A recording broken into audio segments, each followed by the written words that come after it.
Hello everyone and welcome to Netherlands Zandvoort, one of the most difficult tracks on the game to nail, but I'm going to be teaching you how to master it today. So with that being said, let's get on track, let's learn. So, this track is so critical to manage the rear tire temps. If you can learn to manage the rear tire temperatures, you're going to be flying, especially in the racing situation. Coming for the final corner, as always, set the bias and differential settings out of the final corner. And what you're going to be doing is not doing that. Don't get wheel spin all the way flat through the banking. And you'll be opening up DRS as soon as possible, flying down into turn 1. So, turn 1 is a very difficult braking zone. So, you'll be looking to brake just before the 50-meter board. But you can just about see it from this camera angle. That there's a bump in the braking zone. So, initially, the braking zone goes uphill, and then it goes downhill after. So, now what's critical, you've broken at the 50-meter board. You'll be going down to 4th gear, and you're turning in earlier than you expect, and carrying in even more speed than you can expect, because there's some lovely banking in this corner. Never touch this inside curb though. Just hug the white line as much as possible. Short shifting on the exit, using up the curb on the exit of the corner, but don't actually run over the curb like this, as the car will bottom out and you will lose lap time. At worst, spin into the wall. So only using the first phase of the curbing.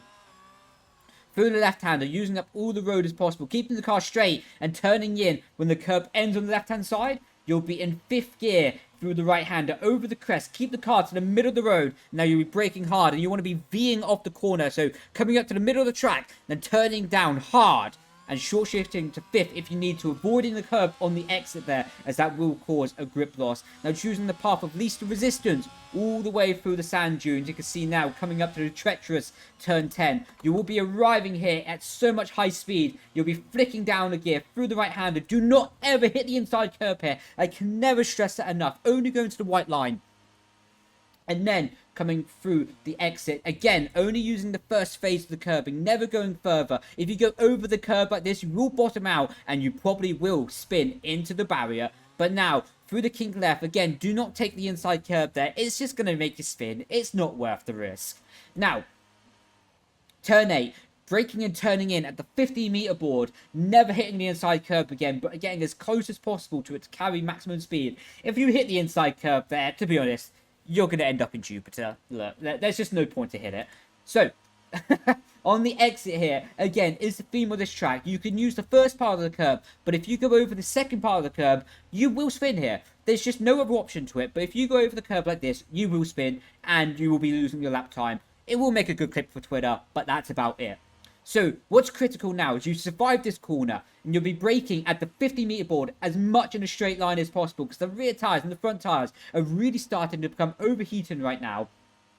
Now, going through the right-hander, again, do not take the inside curb here, only running up to the white line. Short shifting on the exit as the rear tyre is going to be so hot, but coming all the way up to the curb. Again, don't take the curb all the way to the white line. Now, bring the car over to the right-hand side. Now, braking hard for the exit. But when I say the reason for the exit here is because you want to be braking hard, getting the weight over the front of these tires, because they'll be so overheated right now. The grip is going to be so limited that if you can put the weight transfer to the front tires, that's going to give you more grip. And what you're looking to do is be in the middle of the road, be in the middle of the road, be in the middle of the road, short shift to 5th, and you can see now the trajectory of the car is now completely set up for a late apex here. The rear tire is going to be screaming for traction, but using up this first part of the curb, and now opening up DRS for the back straight. Coming over the crest, you're going to be pointing the car in a straight line. Braking when the curb starts on the left-hand side. Keep it in a straight line. Keep it in a straight line. And now what you want to be doing is using this first part of the curb. Avoid the bigger softer curb on the inside, but the first part of the curb is plentiful. Now you'll be keeping the car pointing all the way to this inside curb as well, but don't actually take it.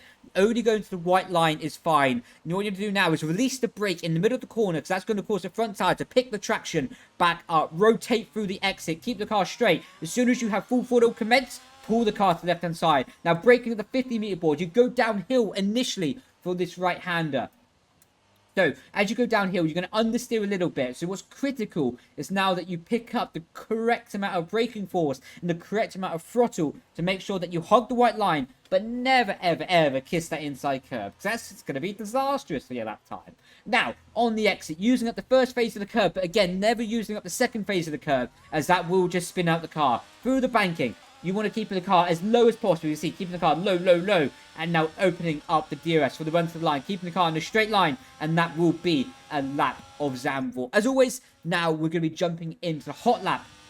So now, as you can see, starting the lap, opening up the final corner as much as possible in 5th gear, keeping the car low in the banking, opening up DRS. Flying down to turn 1, spotting the braking point at the 15-meter board. So now, 15-meter board, bang, down to 4th gear, hugging the curb on the inside, short shift to 5th, use up the curb on the exit, only the first phase, like I say, up to 6th, keep the car to the left, down to 5th gear, keep the car in the middle, down to 4th gear, you see, keep the car to the middle of the road, then pull back hard, short shift to 5th for the traction as it gets a bit loosey-goosey on the exit, flat out for the left-hander, flat out for the right-hander, up to 8th gear, down to 7th gear. So you can see now the car can understeer here, but critically get back to the white line. Use the curb on the exit. Down to 6th gear. Avoid the curb on the inside. Avoid the curb on the outside. Down 2 gears. Kiss the white line on the inside. Short shift to 5th for the traction. Now keeping in 5th for the left-hander. Open up the exit as much as possible. And smooth on the power. DRS wide open through the back straight. Now brake when the curb starts on the inside, down to 5th gear initially. Use the curb on the inside, down to 4th gear. See the car picks up grip in the middle of the phase of the corner. Use all the power on the exit, down to 5th gear. Let the car understeer as you go down the hill, hard back on the power. Keep the car to the bottom of the banking.